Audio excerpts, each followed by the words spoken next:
तो motion in 1D आज ख़त्म हो गया है। 14 तारीख से शुरू हुआ था, 14/8 से, और आज 18/8 को ख़त्म हो गया है।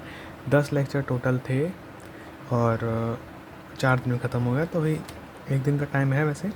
तो सबसे पहले इसमें कुछ बहुत इंपॉर्टेंट चीज़ें हैं, जैसे कि एक्सेलरेशन क्या होता है, वेलोसिटी क्या होती है, स्पीड क्या होती है, डिस्प्लेसमेंट क्या होती है, क्योंकि वेलोसिटी और स्पीड में बहुत फ़र्क है, डिस्प्लेसमेंट और डिस्टेंस में बहुत फ़र्क है। एक्सेलरेशन कब लगता है, कैसे लगता है, नेट एक्सेलरेशन क्या होता है, बलून पे एक्सेलरेशन कब लगता है, ये सब इंपॉर्टेंट छोटे छोटे पॉइंट्स हैं, और फिर इक्वेशंस हैं जो कि पूरे चैप्टर का मतलब कंप्लीट वो है। तो एक्सेलरेशन का एक कभी भी एक पॉइंट था बलून वाले में कि एक बलून अगर ऐसे ऊपर जा रहा है, क्योंकि वो आगे आएगा तो वहाँ तक मे भी एक्सप्लेन ना कर पाऊँ या फिर वहाँ तक वीडियो ना देखूँ, इसलिए तो जब ये ऊपर जा रहा है तो इस पर एक बुयांसी फोर्स लगती है और नीचे लगता है इसका mg लगता है, जो भी होता है। तो अगर ये दे दिया कि बलून कांस्टेंट वेलोसिटी से जा रही है 10 मीटर पर सेकंड की फॉर एग्जांपल, यानी कि ये दोनों आपस में कैंसिल कर रहे हैं। क्यों? अपवर्ड फोर्स ले जाने वाली फोर्स माइनस रोकने वाली force equals to net force F into M A होता है, F equal to M A होता है। तो जो एक्सेलरेशन है नहीं, मतलब ये दोनों आपस में कैंसिल करके एक दूसरे को ज़ीरो बना रहे होंगे। और अगर दे दिए कि बलून के पास कोई एक्सेलरेशन है, यानी कि जो बुयांसी है, बुयांसी माइनस एम में जब करूँगा, और अगर पॉजिटिव एक्सेलरेशन यहाँ आ जाएगी एम में, एम तो एम का कोई मतलब नहीं है, पॉजिटिव एक्सेलरेशन अगर आ गई मतलब ये ज़्यादा है ये कम है, ठीक है। तो ये कॉन्सेप्ट वहाँ था। बाकी यहाँ अब स्टार्ट होता है डिस्प्लेसमेंट पाथ, डिस्प्लेसमेंट और डिस्टेंस पे।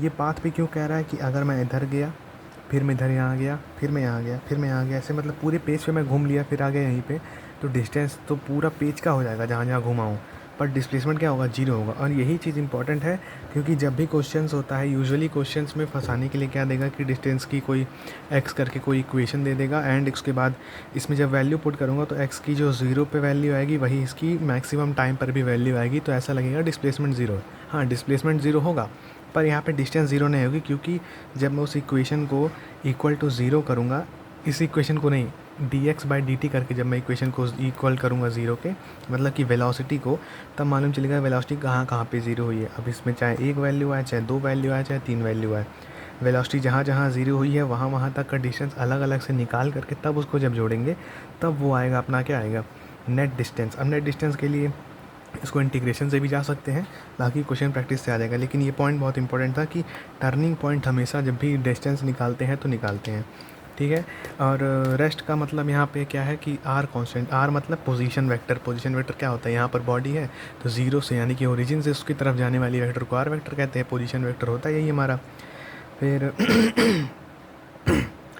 उस ऑब्जर्वर के फ्रेम में ये नॉन मूविंग होनी चाहिए, भले फिर ऑब्जर्वर खुद ही मूविंग हो और ये उसको नॉन मूविंग दिख रहा हो, ट्रेन वगैरह का एग्जांपल है। फिर ये इक्वेशन है यहाँ पे, अब ये दिखेगा कि ये पैराबोला वगैरह की इक्वेशन है, लेकिन मालूम क्या चल रहा है कि सिर्फ वाई एक्सिस में जाने की इक्वेशन है, तो यहाँ पे कोई पैराबोला वगैरह कुछ नहीं है। फिर डिस्टेंस का वही बात, total part travel by the body irrespective of direction, मतलब कहीं भी घूमो बस पर टर्निंग पॉइंट्स को लेकर के टोटल डिस्टेंस जोड़ना होता है।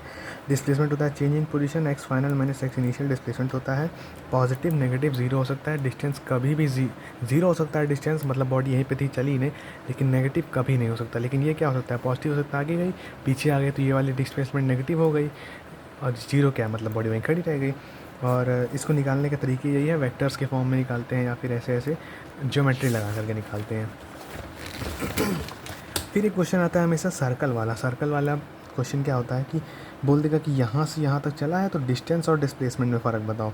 तो इसका जो डिस्टेंस होगा वो तो ये होगा, ये वाला पार्ट जो कि होता है आर्क अपॉन रेडियस से आर थीटा आ जाती है वैल्यू, और जिसका जो डिस्प्लेसमेंट होगा वो ये छोटा वाला पार्ट होगा। यानी कि अब ये कैसे निकलेगा, ये आर है ये थीटा है, मतलब ये टोटल थीटा था तो ये थीटा/2 होगा, तो ये आर है तो ये आर कॉस थीटा/2, इधर होता है आर साइन थीटा/2, यहाँ पहुँच जा रहा है तो यानी कि 2 इंटू आर साइन, ये आर साइन थीटा यहाँ से यहाँ तक है तो ये हो जाएगा 2 इंटू आर साइन थीटा/2। ये इक्वेशन है एंड इसका क्वेश्चन लगाना है। फिर ये क्या होता है कि नॉर्थ गया, साउथ गया, वेस्ट गया, ईस्ट गया, ये हमेशा वेक्टर से लगता है। वेक्टर से इसका डिस्प्लेसमेंट करके ऐसा मतलब पूरा वेक्टर्स लगा करके यहाँ पे इसको निकालते हैं। और एक ये होता है कि नॉर्थ ईस्ट नॉर्थ वेस्ट हमेशा सब 45 डिग्री एंगल पे होता है। जो भी क्वेश्चन आएगा वेक्टर से करना होता है, उसमें एंगल और ज्योमेट्री देखते हैं। अभी एक एग्जांपल ये वाला क्वेश्चन का है कि यहाँ पे पहले बॉडी इधर गई, इधर मतलब अभी तक यहाँ पर मूवमेंट का क्वेश्चन का याद नहीं आ रहा है, मतलब बॉडी पहले इधर गई है 40√2 डिस्टेंस आई गेस, फिर उसके बाद इधर टर्न ली है, फिर उसके बाद बॉडी इधर टर्न ली है। अब ये थोड़ा अलग बन गया। अब इसको सॉल्व कैसे करेंगे, इधर भी गई, इधर भी गई, इधर भी गई, तो इसको ले आओ ओरिजिन पे, मतलब एक एक अलग अलग वेक्टर्स को ओरिजिन पे ले आओ और पॉलीगन लॉ से इसको सॉल्व करो। पॉलीगन लॉ पे सबसे बढ़िया मतलब सबसे मेन जो चीज़ है वो है कि इसको कोनिशियल बना लो, और कोनिशियल हमेशा क्या करो, ओरिजिन पे बना लो। ये देखो इधर गई थी 40√2, इधर गया 30 डिग्री बना के 10 मीटर, एंड अल्टीमेटली इसको जब सॉल्व करेंगे तो ये इसका कुछ पार्ट इधर, इसका कुछ पार्ट इधर, मतलब कॉस साइन थीटा लगा लगा कि ऐसे निकल जाएगा। फिर एक ये होता है कि अगर सर्कल यहाँ पे एक पॉइंट है और ये कंप्लीट सर्कल या फिर हाफ रेडियस घूम गई, तो अब ये डिस्टेंस कितनी होगी, ये तो जितनी ये गई, मतलब ये जो पाई आर रेडियस है, टोटल 2 पाई आर होता है, तो और इसका आधा वाला जो रहेगा पाई आर हो जाएगा। तो ये इतनी ये डिस्टेंस तो पाई आर हो गई, और ये जो वाला होता है एक्चुअल जो पाथ होता है इसका मतलब ये डिस्प्लेसमेंट है पाई आर, ठीक है, डिस्प्लेसमेंट होगा ये पाई आर मेरा। और ये जो ये शायद मेरा गलत है, और ये जो होता है ये साइक्लॉइड होता है जो कि सिलेबस में नहीं है। फिर यहाँ पर देखो टर्निंग पॉइंट वाला क्वेश्चन यहाँ पे है, ज़रूरी नहीं होगा कि डिस्टेंस 0 हो, मे बी आगे जाके वापस आया हो। यही चीज़ है, turning point is very important जब आप डिस्टेंस की बात कर रहे हो। वेलोसिटी इक्वल 0 रखो, टर्निंग पॉइंट मिलेगा। फिर रास्ता पता होगा तभी डिस्टेंस निकलेगा। डिस्प्लेसमेंट आप डायरेक्ट निकाल सकते हो, उसमें कोई दिक्कत नहीं, बट डिस्टेंस हमेशा प्रॉब्लम करता है। फिर लेक्चर 2 में आता है स्पीड और वेलोसिटी। अब स्पीड और वेलोसिटी में भी सेम चीज़ है। स्पीड क्या होगा, मैग्नीट्यूड होगा, ये वेलोसिटी क्या होगा, डायरेक्शन भी होगा। स्पीड अलग हो सकती है, वेलोसिटी दोनों होने के बाद भी एक दूसरे से अलग हो सकते हैं। वेलोसिटी क्या होता है, rate of change of position with respect to time होता है, dx/dt फाइनल माइनस इनिशियल, ये इंस्टेंटेनियस वेलोसिटी, ये एवरेज वेलोसिटी।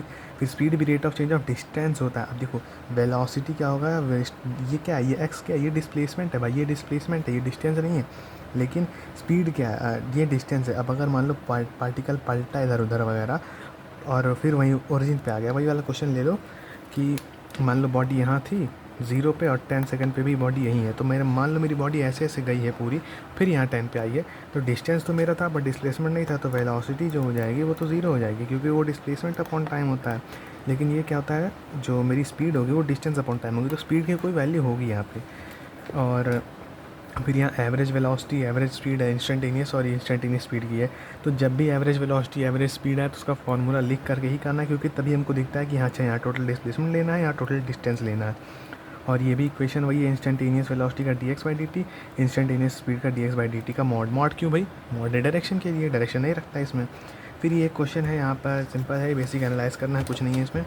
फिर ये भी है कि यहाँ से यहाँ गया, एवरेज स्पीड बताओ, एवरेज वेलोसिटी बताओ। एवरेज स्पीड और एवरेज वेलोसिटी का ही क्वेश्चन यहाँ पर ज़्यादातर आता है। एवरेज स्पीड क्या होगा, टोटल डिस्टेंस, मतलब ये पाई आर अपॉन टी, और वेलोसिटी क्या होगा, यहाँ से गया ये, तो डिस्प्लेसमेंट कितना होगा, ये वाली आर, ये वाली आर, 2r/t। फिर ये भी एक ऐसे क्वेश्चन है, टर्निंग पॉइंट आपको पता करना है कहाँ पर है। अब कई बार क्या होता है ना, इक्वेशन को देखकर मालूम चल जाता है कि -6 तो -6 ही रहेगा, और ये पॉजिटिव वैल्यू हमेशा रहेगी स्क्वायर वाली, तो यानी कि कभी भी टर्न हुआ नहीं है, उधर माइनस में चलता गया है। लेकिन आप इसको मत देखो, आप क्वेश्चन करो तो हल्का सा टाइम लगता है, इसको चेक कर लो तुरंत कि मैक्सिमम मिनिमम कहाँ पर हो रहा है, ठीक है। फिर ये हमेशा एक चीज़ है, वेलोसिटी, स्पीड को तो नहीं लिखेंगे, वेलोसिटी एक्सेलरेशन हमेशा हमेशा साइन के साथ ही लिखना है, वरना गड़बड़ होना तय है। उसके बाद आता है अपना यहाँ पे, ये एक बहुत इंपॉर्टेंट क्वेश्चन है, और इस क्वेश्चन में ये पता चलना है कि मतलब कहाँ कहाँ ज़ीरो होता है, फिर कैसे डिस्टेंस निकालते हैं। ऑलवेज क्या चेक करना है, ऑलवेज पार्टिकल कहाँ पलटा है, पलटा चेक कर लो, आपका सब सही हो जाएगा। पलटा नहीं चेक किया तो पूरा गलत जाएगा। फिर एवरेज वेलोसिटी में भी डिस्प्लेसमेंट अपॉन टाइम लिखते हैं, एवरेज स्पीड में आप वो लिखते हो, ठीक है। एवरेज वेलोसिटी में displacement upon time, average speed में आप वो लिखोगे। फिर ये जेई का क्वेश्चन है, यहाँ पर क्या है, बस वैल्यू ना दे करके v1 v2 दिया है। एंड एक चीज़ और इंपॉर्टेंट है कि जो टोटल ये जो है ना एवरेज स्पीड, ये क्या होता है, डिस्टेंस अपॉन टाइम। तो वी डिस्टेंस क्या होगा, velocity into time, velocity into time. अगर दोनों टाइम सेम ही है, वी टी, तो क्या हो जाता है कि ये 2t हो जाएगा, यहाँ पे क्या हो जाएगा, t कॉमन ले लूँगा तो v1 + v2, तो ऊपर नीचे t कट जाएगा, तो v1 + v2/t हो जाएगा। वैसे भी नहीं भी करोगे तो ये बुनियाद नहीं भी करोगे तो ये हो जाएगा ऑब्वियसली कोई इक्वेशन के साथ।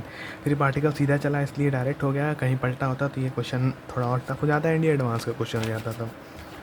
और फिर यहाँ पर आ जाता है वही चीज़, एंगल वगैरह आपको लगा कर आना है। फिर आता है एक्सेलरेशन, बहुत ही इंपॉर्टेंट चीज़ है एक्सेलरेशन। एक्सेलरेशन क्या है, हमेशा change in velocity upon change in time. अब इंस्टेंटेनियस एक्सेलरेशन भी होता है, बट ये एवरेज एक्सेलरेशन ये होता है कि फाइनल वेलोसिटी, या फिर मान लो वेलोसिटी 10 सेकंड पे, वेलोसिटी 8 सेकंड पे, टाइम 10 सेकंड, टाइम 8 सेकंड, तो ये आपका वेलोसिटी आता है। साइन भूले तो भाई पूरा क्वेश्चन भूल जाओ, और एक काइनेमेटिक्स का या फिर इन सब का मोशन वगैरह का कोई भी क्वेश्चन बनने वाला नहीं है। साइन के साथ हमेशा रखना है। फिर ये एक बहुत इंपॉर्टेंट क्वेश्चन है एंड बहुत ही इंपॉर्टेंट यहाँ पर एक कॉन्सेप्ट है कि एक्सेलरेशन भले 2 मीटर पर सेकंड हो, पर अगर बॉडी ऐसे गई है, गोले में गई है, ऐसे जाके ऐसे मुड़ गई है, मोड़ पे एक्सेलरेशन का फ़र्क नहीं पड़ा है, तो वेलोसिटी में चेंज है। यानी कि वहाँ पर मैं ये नहीं कहूँगा कि मतलब वेलोसिटी अगर कांस्टेंट है और डायरेक्शन चेंज हो गई तो मैं ये नहीं कहूँगा कि एक्सेलरेशन है ही नहीं। एक्सेलरेशन है, क्यों? क्योंकि वेलोसिटी चेंज हुआ है, भले ही मैग्नीट्यूड में ना हुआ हो पर डायरेक्शन में हुआ है। देखो यहाँ पे डायरेक्शन में हुआ है। फिर एक ये चीज़ है, ये भी बहुत इंपॉर्टेंट है कि अब जैसे सर्कल में मूव हो रहा है तो सॉल्व बाय वेक्टर तो करना ही करना है, पर पार्टिकल कहाँ पलटा वो भी देखना है। और ये चीज़ें देखना है कि जैसे अभी इसमें क्या है ना, ये मोशन प्री डिफाइंड इसकी वेलोसिटी है अपने पास, तो इसका डायरेक्ट हम यूज़ कर सकते हैं। फिर ये भी क्वेश्चन है एवरेज स्पीड, एवरेज एक्सेलरेशन वगैरह पे, जो कि बहुत इंपॉर्टेंट है। जब भी एवरेज स्पीड, एवरेज वेलोसिटी का लिखो तो आप फार्मूला लिखो, उसके बाद ही आगे बढ़ो। फिर आता है कैलकुलस इन काइनेमेटिक्स। कुछ नहीं, ये मुझको पता है, एंड वही है कि एक्स को डिफरेंशिएट करोगे वी जाओगे, वी को डिफरेंशिएट करोगे ए जाओगे, इसको इंटीग्रेट करोगे यहाँ आओगे, इसको इंटीग्रेट करोगे यहाँ आओगे। इसको इंटीग्रेट करके कुछ नहीं मिलता अपने को, इसको डिफरेंशिएट करके अपने को जर्क मिलता है, जो कि ज़रूरत ही नहीं है यहाँ पे, सिलेबस में शायद है भी नहीं। और एक बहुत ही तगड़ा और बहुत ही ज़रूरी फार्मूला, ये वाला formula A is equal to V D V by D X. मतलब जहाँ भी आपको वेलोसिटी और डिस्टेंस में, वेलोसिटी और पोजीशन में रिलेशन दिखे तो हमेशा एक्सेलरेशन कैसे निकालोगे, वो इस फार्मूले से निकालोगे। एंड ये फार्मूला ही पूछते हैं, क्योंकि ये चीज़ एक अलग है तो यही पूछते हैं क्वेश्चन में। फिर एक एडवांस क्वेश्चन है यहाँ पर, हाँ ये देखो, बस V D V by D X की है, वेलोसिटी ये थी, D V by D X करके ये निकाल दी है, ये सॉल्व किए। बहुत सिंपल क्वेश्चन है, बस एक फार्मूले पर एडवांस का क्वेश्चन बन गया, ठीक है। अदर मेथड भी है, वो भी क्वेश्चन समझ लेना। फिर आता है लेक्चर 4 में, यहाँ पर कुछ क्वेश्चन हैं। अब ये जो चीज़ है ये गलत है, ठीक है, ये मैं गलत लिख दिया हूँ, इसको लिखने की कोई ज़रूरत नहीं है, इसको पढ़ने की ज़रूरत नहीं है। माइनस का मतलब हमेशा नहीं होता है कि रिटार्डेशन है, माइनस का मतलब ये हो सकता है कि ओरिजिन से पीछे चल रही हो, प्लस का मतलब हमेशा नहीं है कि इंक्रीजिंग हो, ये भी हो सकता है कि ओरिजिन के पीछे रही हो, -10 पे रही हो और अब वहाँ से बढ़ रही हो तो भी प्लस हो सकता है, ठीक है। तो ये उससे कोई मतलब नहीं है, मतलब माइनस प्लस का खेल आपका कोऑर्डिनेट एक्सेस से कोई रिलेशन नहीं है। आप डायरेक्शंस को देखोगे कि मोशन ऑफ पार्टिकल किधर हो रहा है। फिर एक ये बहुत इंपॉर्टेंट क्वेश्चन होता है, वैसे तो इसको बार बार ये क्वेश्चन आया है, मेरे बैच में पहली बार में आया था। कुछ नहीं करना होता है, बस वेलोसिटी का जो है ना डिफरेंशियल फॉर्म में लिख देना होता है। क्या है V V V root X है, ये कर रही है, अलग अलग करके डिफरेंस, ये मैं अभी नहीं समझाऊंगा, बाद में समझना, क्योंकि ये क्वेश्चन आता है, इस पर दिमाग लगाना जरूरी। फिर काइनेमेटिक्स की इक्वेशन आती है। अब देखो काइनेमेटिक्स की इक्वेशन के बारे में भी कुछ बहुत इंपॉर्टेंट चीज़ें हैं जो कि यहाँ में भी मैं शायद भूल जाऊँ। सबसे पहला आता है v is equal to U plus A T. फिर आता है मेरा फ़िलहाल के लिए मैं एस ले लूँगा, S is equals to U T plus का हाफ ए टी का स्क्वायर। उसके बाद आता है V square minus U square is equals to 2as। अब ये जो है ना, ये भी वेक्टर इक्वेशन है, मतलब डायरेक्शन देगी आपको। ये वाली जो है ये भी वेक्टर इक्वेशन है, आपको डायरेक्शन देगी। ये वाली जो है ये स्केलर इक्वेशन है। क्यों? यहाँ पर ए डॉट एस है। ए डॉट एस का मतलब क्या होता है, mod of A mod of S into cos theta. Cos theta usually ऐसा 1 आ जाता है, तो हम इसको यहाँ पर लिख देते हैं, ठीक है, ए डॉट एस लिख देते हैं। ये वाले से जब भी आप कुछ करोगे आपको डायरेक्शन नहीं मिलने वाला, तो डायरेक्शन फाइंड करना पड़ेगा। बट इसकी जगह ट्राई करो हमेशा ये वाली से ये वाली यूज़ करना, एंड हो जाता है। फिर एक एस एनथ का टाइम आता है कि ये होता है यू होता है प्लस ए बाई 2 और 2n प्लस 1 या फिर नहीं 2n माइनस 1 होता है।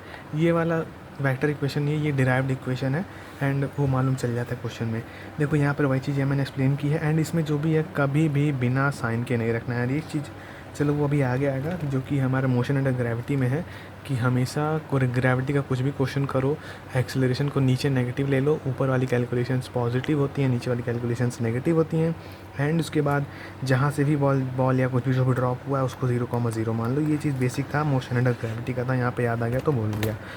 फिर ये थे क्वेश्चन हैं यहाँ पे, और ये क्वेश्चन आता है कि डायमेंशनली करेक्ट है कि नहीं, तो भैया ये करेक्ट है, प्रूव करने को हमको नहीं आता है।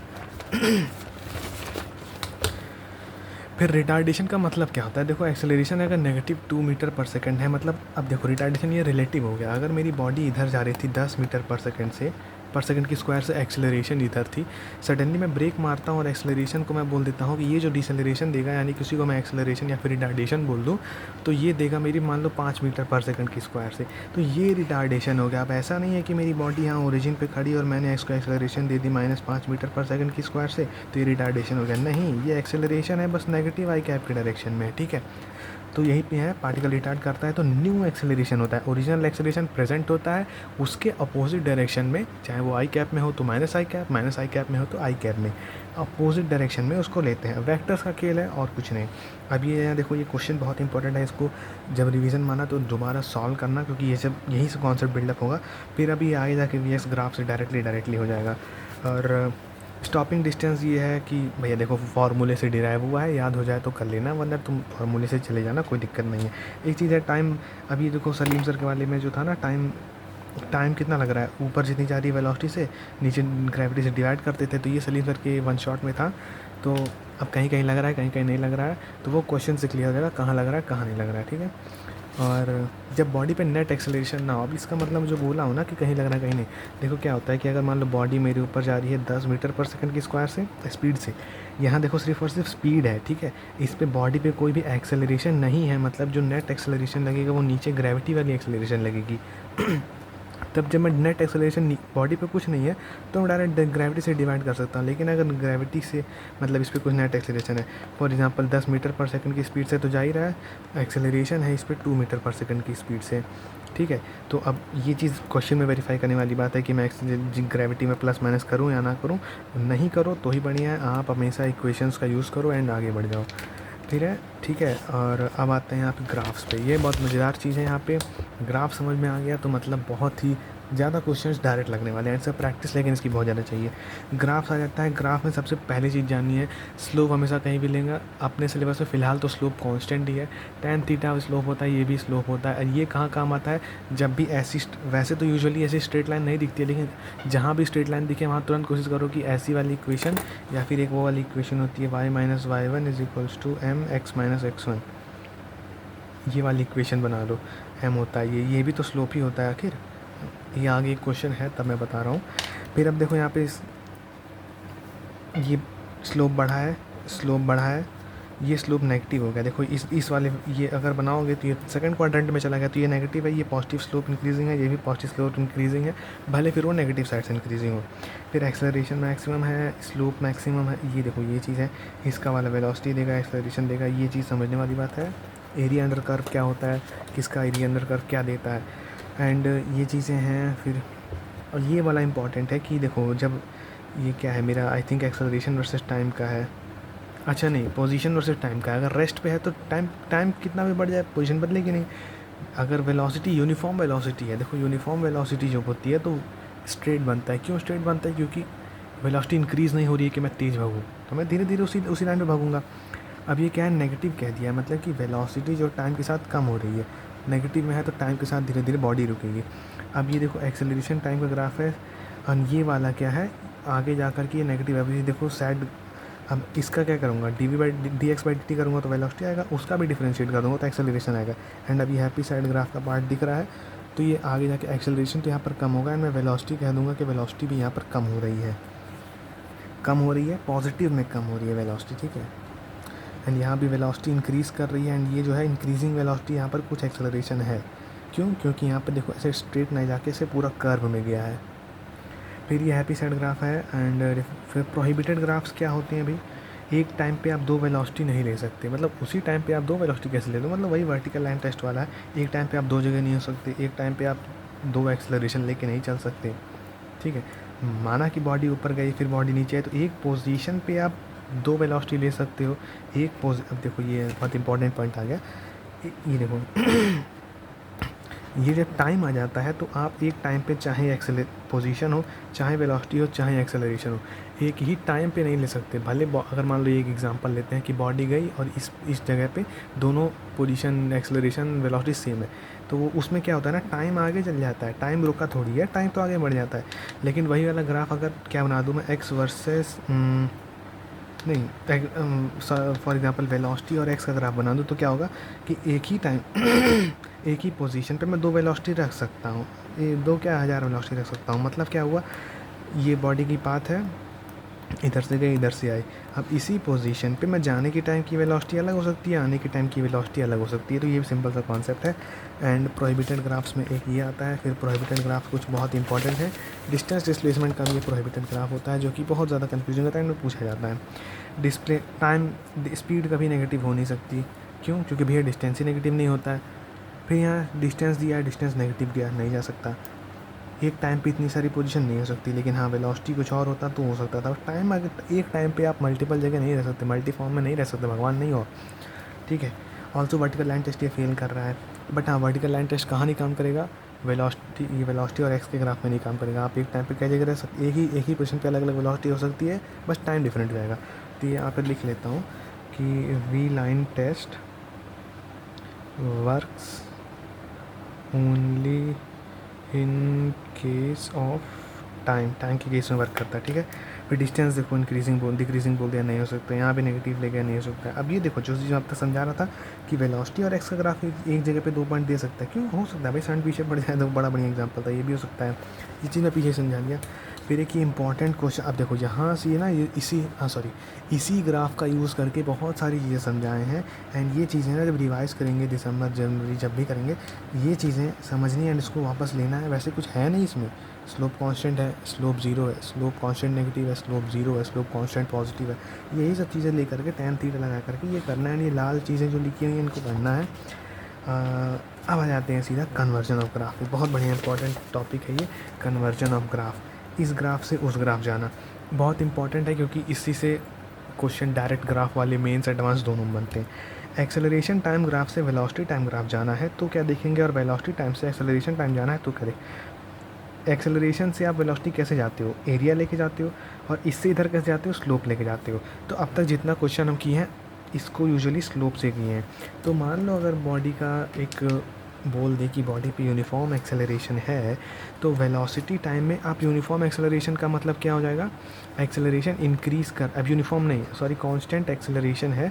कांस्टेंट एक्सेलरेशन जो दोगे, मतलब ऐसे थ्रॉटल को इतना ले लियो और वो उस पर रुकी हुई है, बट जब कांस्टेंट एक्सेलरेशन लगेगा तो वेलोसिटी ऐसे इंक्रीज़ करेगी, ना कि यूनिफॉर्म होता मतलब कि कौन छोड़ दिया उस पर, ठीक है।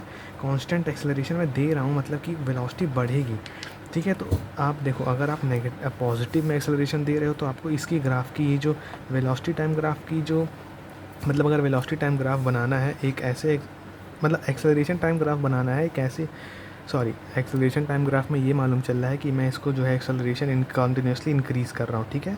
ये इंक्रीजिंग एक्सेलरेशन है, तो अब इसका वेलोसिटी टाइम ग्राफ कैसे बनेगा? तो आप देखो इसका स्लोप बताता है कि ये इंक्रीज़ कर रहा है या फिर डिक्रीज़ कर रहा है, तो मुझको इसका स्लोप भी ऐसे ही बनाना होगा टाइम के साथ कि ये मालूम चले कि हाँ भाई वी और टी के स्लोप से मैं ये जान जाऊँ कि एक्सेलरेशन जो है वो लगातार इंक्रीज़ हो रहा है, ना कि कांस्टेंट है।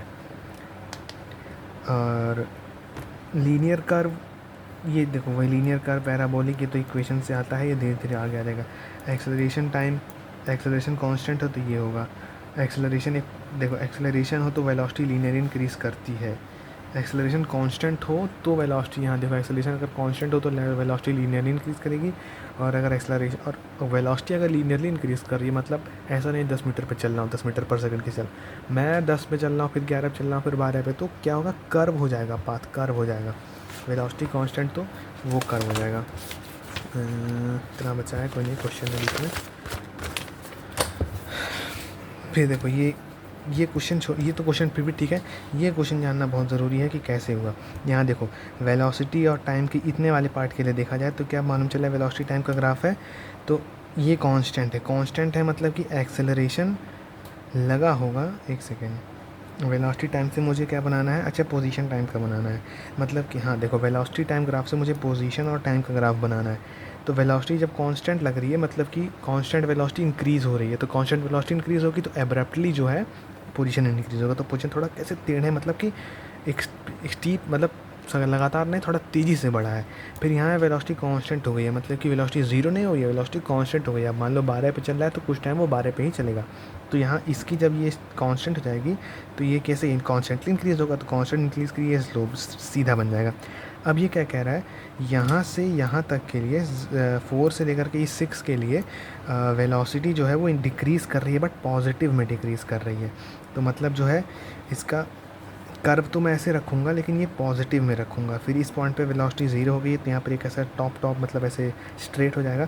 फिर वेलोसिटी डिक्रीज़ कर रही है और नेगेटिव में। अब देखो यहाँ पे पॉजिटिव में बोलने का क्या मतलब है, अभी भी इसका जो स्लोप है ना इस वाले का, ये वाले पार्ट का, ये स्लोप पॉजिटिव है, फिर यहाँ ज़ीरो हुई है। अब ये वाला जो ना, अब इस रेंज के लिए देखो ये स्लोप नेगेटिव हो रही है और वेलोसिटी और नेगेटिव हो रही है और डिक्रीज़ कर रही है। फिर यहाँ वेलोसिटी कांस्टेंट हो गई है, नेगेटिव ही है, नेगेटिव है ना, देखो नेगेटिव है तो नेगेटिव में कांस्टेंट, तो यहाँ से लेकर के यहाँ तक स्ट्रेट लाइन नेगेटिव कांस्टेंट है। अब ये देखो मैं बहुत बड़ी गलती किया था। अब देखो एक पॉइंट ये भी, ग्राफ्स का कन्वर्जन या फिर ग्राफ्स को रीड करते वक्त ये भी ध्यान देते हैं कि वेलोसिटी मतलब कोई भी वैल्यू कहाँ ज़ीरो से स्टार्ट हुई है तो ज़ीरो से स्टार्ट करना पड़ेगा, चाहे वेलोसिटी हो, एक्सेलरेशन हो, पोजीशन हो, कुछ भी हो। ज़ीरो पे ख़त्म हो रही है तो ज़ीरो पे ख़त्म करना पड़ेगा, जहाँ जहाँ ज़ीरो पे आ रही है, मतलब वैल्यूज़ और पॉइंट्स का भी ध्यान रखना पड़ेगा। तो यहाँ देखो ये क्या है, वेलोसिटी इंक्रीज़ हुई है पॉजिटिव में। पॉजिटिव में क्यों बोल रहा हूँ, -10 -3, पॉजिटिव में ही तो ऊपर बढ़ा, भले माइनस लगा हुआ है तो क्या, तो पॉजिटिव में ऊपर बढ़ा हूँ और ज़ीरो पे आकर के रुका हूँ। तो पॉजिटिव ग्राफ कैसे बनता है, ऐसे बनता है। थोड़ा सा कुछ गड़बड़ है बट इतना अगर आ रहा है तो अल्टीमेटली इतने से ज़्यादा, इतने पे डिफरेंस नहीं देगा, MIT का एग्ज़ाम नहीं है। फिर यही चीज़ जो है ये पूरे में एक्सप्लेन किया हुआ, इसको पढ़ लेना। फिर ये देखो ये कुछ ग्राफ्स हैं जो कि JEE एडवांस वाले हैं। और अच्छा देख लेते हैं, what is acceleration time graph. Velocity time दिया हुआ है। यहाँ क्या कह रहा है पहले कि वेलोसिटी कांस्टेंट स्लोप है, ठीक है, कांस्टेंट स्लोप है, मालूम चल गया कि एक्सेलरेशन जो है वो एक कांस्टेंट एक्सेलरेशन लगा के छोड़ दिया है, अब बढ़ नहीं रहा, एक्सेलरेशन लगा के छोड़ दिया है और नेगेटिव जा रही है, नेगेटिव में लगा के छोड़ दिया है। एक सडन पॉइंट आया टर्निंग, यहाँ से पॉजिटिव में हो गया, सडन टर्निंग पॉइंट आया, यहाँ से पॉजिटिव में लगा के छोड़ दिया है। ये बेसिक कॉन्सेप्ट होता है कि आप स्लोप को देखो, आपको क्या क्या देखना होता है। देखो आप जब ग्राफ्स की बात करते हो, जब भी ग्राफ्स की बात करते हो, आप स्लोप की बात करते हो, आप पोजीशंस की बात, पोजीशंस मतलब कि क्या, एक्स पे एक पर्टिकुलर टाइम पे x इक्वल 0 पे है या फिर वेलोसिटी इक्वल 0 पे है या फिर कोई एक वैल्यू पर है, और वैल्यूज़ की बात करते हो, और आप थोड़ी इमेजिनेशन की बात करते हो। मोस्ट इम्पॉर्टेंटली आप यूजुअली इक्वेशंस की बात करते हो। जो भी गिवन चीज़ है उसकी इक्वेशन बनाओ अपने आप, वो पता चल जाएगा ग्राफ पॉजिटिव जा रहा है नेगेटिव। आगे कोई एक क्वेश्चन भी था, यही तो देखो आ भी गया, नहीं अभी नहीं आया, मतलब इक्वेशन से मालूम चल जाता है कि इसने इंटरसेप्ट कहाँ पर है। अब ये बहुत इंपॉर्टेंट चीज़ है कि यूजुअली ऐसा ग्राफ हम सोचे नहीं होते हैं बट ये होता है, एक्सेलरेशन और एक्स का ग्राफ, वेलोसिटी और एक्स का ग्राफ, वेलोसिटी का स्क्वायर और एक्स का ग्राफ। अब इन दोनों का क्या है ना, इसका तो क्वेश्चन लगाया नहीं है, वेलोसिटी और एक्स का ग्राफ क्यों दिया हुआ है और वेलोसिटी और इसका ग्राफ क्यों दिया। इक्वेशन देखो क्या होती है, v² - g² = 2ax। अब इसको इधर ले गए, ये क्या बन जाएगा, y mx + c, यानी कि जो स्लोप होगा वो 2a होगा। जब आप v² का लोगे, v² का ग्राफ लोगे तो आपका स्लोप आएगा 2a। तो v² और x का ग्राफ लिया, v² और x का ग्राफ, v² और x का ग्राफ लिया, तो इंटरसेप्ट से मतलब नहीं है। जहाँ अगर वैल्यू दी हुई तो आप समझ जाना कि इनिशियल वेलोसिटी का इन दोनों का कुछ नहीं, इक्वेशन लिख लो। ये मान लो ये चीज़ याद नहीं है तो v² और x कहाँ आता है, v² = u² + 2ax आता है ना, ये इक्वेशन लिख लो ना, एग्जाम में क्वेश्चन आता है, ये इक्वेशन आप लिख लो, आपको याद आ जाएगा कि अच्छा इंटरसेप्ट u² है, मतलब इनिशियल वेलोसिटी का स्क्वायर है, जो स्लोप आएगा वो एक एक्सेलरेशन आएगा, 2 टाइप्स ऑफ एक्सेलरेशन आएगा, यूजुअली उसको मैनेज कर लेते हैं। मैनेज कैसे कर लेते हैं, क्वेश्चन लगा के देख लेना। फिर अब देखो ये पॉजिटिव है, इसमें क्या होता है ना, कन्वर्जन ऑफ ग्राफ में आप जब ग्राफ का यूज़ करके क्वेश्चन सॉल्व करते हो तो एक्सेलरेशन हो चाहे वेलोसिटी हो, मतलब जो भी उसमें दिया होगा उसकी स्लोप हमेशा कांस्टेंट आएगी। तो आप वेरियस रैंडम पॉइंट्स पे स्लोप निकाल लो, जहाँ जहाँ नोन है और जहाँ अननोन है वहाँ पे वही स्लोप रख करके आप फाइंड कर दो, बहुत मैजिकली क्वेश्चन सॉल्व हो जाता है। फिर वेलोसिटी टाइम ग्राफ ब्ला ब्ला ब्ला ये सब दिया है। फिर यहाँ कुछ क्वेश्चंस हैं और ये जो हरी हरी बातें, लाल लाल बातें हैं, ये आपको लिखना है। जितना मेरे को अभी मालूम है वो मैं बोल दिया हूँ। और फिर यहाँ पे कुछ क्वेश्चंस हैं, ये बहुत देखो IIMP है, ये भी है कि ये जो क्वेश्चंस को सारे को स्टडी कर लेना है। फ़िलहाल तो अभी 1-2 दिन क्वेश्चंस की स्टडिंग चलेगी और ऐसे मतलब क्वेश्चंस को स्टडिंग करते रहना है और हरी पीली लाइंस को देखना। आज ये देखो ये वाला इंपॉर्टेंट था कि जब भी देखो ऐसे स्ट्रेट लाइन, नहीं इधर आ जाओ भाई, जब भी ऐसे स्ट्रेट लाइन पा जाओ तुरंत उठा लो y = mx + c, ठीक है। और ये चीज़ हमेशा लेते हैं ना कि हम को डायरेक्ट tan थीटा ले लेते हैं भाई, बोलते तो ये वाला एंगल है ना हम कि एक्स एक्सिस से पॉजिटिव एंगल आप लेते हो, बट आप इमेजिन करो ये वाली, अगर मुझे ये एंगल लेनी है, मैं इसको बढ़ा दूँ तो ये एंगल = ये एंगल, तो इसीलिए हम डायरेक्टली ये ले लेते हैं, ठीक है, बचा हुआ एंगल जो भी होता है यहाँ पर ले लेते हैं। अभी स्ट्रेट लाइन का इक्वेशन ये होता है। एंड इसमें फिर एक चीज़ है, यहाँ पर भी आप एक्सेलरेशन में हमेशा V D by D X लगाओगे। ये बहुत इंपॉर्टेंट क्वेश्चन है, इसलिए देखो ऐसी अजीब सी स्टार भी बनी हुई है, इसको भी उस टाइम पे समझ लेना। लेक्चर 8 में कुछ कॉन्सेप्ट्स आए हैं, जैसे ओवरटेकिंग क्या होती है जब सेम टाइम पे सेम वेलोसिटी हो जाए। आप नॉर्मल ज़िंदगी में इमेजिन करो, मैं भाग रहा हूँ, एक बंदा बहुत स्पीड में भाग रहा है, मैं उसको ओवरटेक करना चाह रहा हूँ। तो जैसे ही मेरी स्पीडोमीटर पे, मान लो उसकी स्पीडोमीटर पे x मीटर पर सेकंड दिखा रहा है, तो उसी टाइम पे मेरी स्पीडोमीटर पर भी जब x मीटर पर सेकंड दिखाएगा और मैं उसी पोजीशन पर ही होऊंगा, तब होगा यहाँ पे ओवरटेक। हाँ, कह सकता हूँ ओवरटेकिंग में कि स्पीड से ज़्यादा होनी चाहिए, लेकिन सेम पोजीशन। ओवरटेक कब होगा? जब हम दोनों का पोजीशन सेम होगा। सेम पोजीशन कब होगा? जब ये उसी टाइम पे हम दोनों की पोजीशन सेम हो जाए। फिर मैक्सिमम डिस्टेंस भी क्या होता है, बहुत ही तगड़ा फॉर्म कॉन्सेप्ट था कि मैक्सिमम डिस्टेंस क्या होता है कि जब आगे वाली बॉडी की जो वेलोसिटी है वो पीछे वाली बॉडी की, आगे वाली बॉडी की जो वेलोसिटी है वो पीछे वाली बॉडी एक्वायर कर ले। क्योंकि अब क्या होगा ना, अब ये वेलोसिटी इंक्रीज़ नहीं होगी, बट इसके पास एक्सेलरेशन होता है तो ये आगे बढ़ेगी एंड ये डिस्टेंस कम होगा। एंड उसके पहले के केस में डिस्टेंस छोटा ही होता है। मैक्सिमम वेलोसिटी इसी टाइम पे होती है, इस पे कांस्टेंट वेलोसिटी हो, एक्सेलरेशन ना हो, इस पे एक्सेलरेशन हो और इसने इसकी वाली वेलोसिटी अटेन कर ली हो। बस। और फिर मोशन अंडर ग्रेविटी आ जाता है। यहाँ पर कुछ क्वेश्चंस हैं, ये ग्राफ का क्वेश्चन बहुत इंपॉर्टेंट है, यहाँ पर ये वाला दिया हुआ है। ये NCERT का एक था, डायरेक्टली x और t का ग्राफ दिया है, तो आप डिस्टेंस यहाँ से डायरेक्टली, डिस्टेंस क्या होता है, x इंटू स्पीड क्या होता है, x इंटू टी होता है, तो आप यहाँ से निकाल सकते हो। मतलब बेसिक था बट कन्फ्यूजिंग बहुत ज़्यादा था। फिर मोशन अंडर ग्रेविटी आ जाता है। मोशन अंडर ग्रेविटी की ये सारी इक्वेशंस हैं जो कि मैंने पीछे लिख दी हैं, काइनेमेटिक्स की इक्वेशन कह सकते हो आप इन्हें। ये वाला देखो कॉस थीटा वाला इक्वेशन था। फिर नेगेटिव हमेशा ले लेते हैं, किसको ले लेते हैं, ग्रेविटी को कांस्टेंट मानते हैं और हमेशा नेगेटिव ले लेते हैं। जहाँ पर भी आप बात करो, चाहे ओरिजिन पर ही बात करो, धरती पे ही बात करो तो भी ठीक, 1000 मीटर 100 मीटर ऊपर बात करो तो उसको 0 0 करके एक्सिस ले लेते हैं, ओरिजिन ले लेते हैं। ये यही बातें यहाँ लिखी हुई हैं। ऊपर वाली को पॉजिटिव, नीचे वाली को नेगेटिव लेते हैं। और ये कुछ फार्मूले जो डिराइव हो जाते हैं, यहाँ पर आ जाओ, ये कुछ फार्मूले हैं जो डिराइव हो जाते हैं बट क्वेश्चन को डायरेक्ट इक्वेशन से भी जा सकते हैं। एंड कुछ कॉन्सेप्ट्स ये हैं कि मान लो अगर ये बॉडी फ़िलहाल तो यहाँ से गिरी है तो मैं टाइम निकालना चाहूँगा, तो इसी डिस्प्लेसमेंट का टाइम मुझे निकालना है, तो मैं एच के रिस्पेक्ट में निकाल दूँगा। लेकिन अगर मैंने बॉडी यहाँ से फेंकी, वो यहाँ जाकर यहाँ आई और मैं निकालना चाह रहा हूँ कि टाइम क्या है टोटल इसको गिरने का, तो आप ये देखो ना, यहाँ से यहाँ तक का है तो डिस्प्लेसमेंट है, और ये जो हमारी S equal UT plus half T square होती है, ये होती है वेक्टर इक्वेशन। और वैसे भी डिस्प्लेसमेंट ही हो रहा है, तो यानी कि डिस्प्लेसमेंट रख के मैं उस वेक्टर का टाइम निकाल सकता हूँ। फिर यहाँ पर क्वेश्चंस होते हैं, और ड्रॉप होगी तो बॉडी की वेलोसिटी, अभी देखो यहाँ ड्रॉप होगी जब, तो जो भी गिराने वाले की वेलोसिटी होगी वो बॉडी को वो वेलोसिटी मिल जाएगी। फिर ये क्वेश्चंस हैं जो कि इंपॉर्टेंट है, इनको समझना है। एंड सब चीज़ें वही हैं, यहाँ पे कोई बहुत नया कॉन्सेप्ट तो नहीं आया है। और ये क्या कॉन्सेप्ट है कि क्या है ये, हाँ, दोनों का कोलिजन आई गेस है, ऐसे कुछ कोलिजन वाला ये कॉन्सेप्ट है। पीछे क्वेश्चन दिया हुआ, टाइम के बाद फर्स्ट बॉल लगी, उसी टाइम में सेकंड बॉल को पूरा गिरना है। हाँ, ये वाला था कि एक बॉडी को मैंने गिरा दिया, अब 2 सेकंड बाद ये कहीं पहुंचा है, उस टाइम पे मैं एक और बॉडी गिरा रहा हूँ, एंड कितने टाइम, मतलब ऐसी वेलोसिटी इसकी बताओ जिसमें ये नीचे गिर जाए। तो पहले ये फाइंड करो कि इसको 2 सेकंड के बाद कितना टाइम लग रहा है गिरने में। तो इसको 2 सेकंड के बाद जितना टाइम लग रहा है गिरने में, उतनी ही वेलोसिटी, उतनी ही टाइम में इसको गिरना है, तो वेलोसिटी को एक्स मान के सिंपल सॉल्व कर दो। मतलब बेसिक दुनिया का सोच रखना है, एंड कंडीशन बनाने हैं, कॉन्सेप्ट बनाने हैं, सॉल्व कर देना है। और डिस्टेंस, एवरेज, वेक्टर, इन सब का ध्यान रखना है। ये देखो एडवांस का क्वेश्चन था, मैंने किया भी है, अच्छा है। ये देखो मैंने इसका लिखा है, ये कैसे ग्राफ को इंटरप्रेट करना है, ग्राफ को सॉल्व करना है। और बस अब यहाँ पर हो गया है, एंड कोई कॉन्सेप्ट छूटा नहीं फ़िलहाल। इसको कुछ दिन पे रिवाइज़ करते रहना है पूरा क्वेश्चंस, और डायरी में बहुत सारे क्वेश्चंस हैं तो उनको भी रिवाइज़ करना है। नाम नहीं लिखा हुआ है तो नाम लिख लेंगे एनीवेज़। और अब चल रहे हैं मोशन इन प्लेन पे, उसमें 7 लेक्चर है, 2-4 दिन में लगना चाहिए, वो भी हो जाना चाहिए। बस इस वीडियो के लिए इतना ही, रिवाइज़ कर लेना इसको अच्छे से।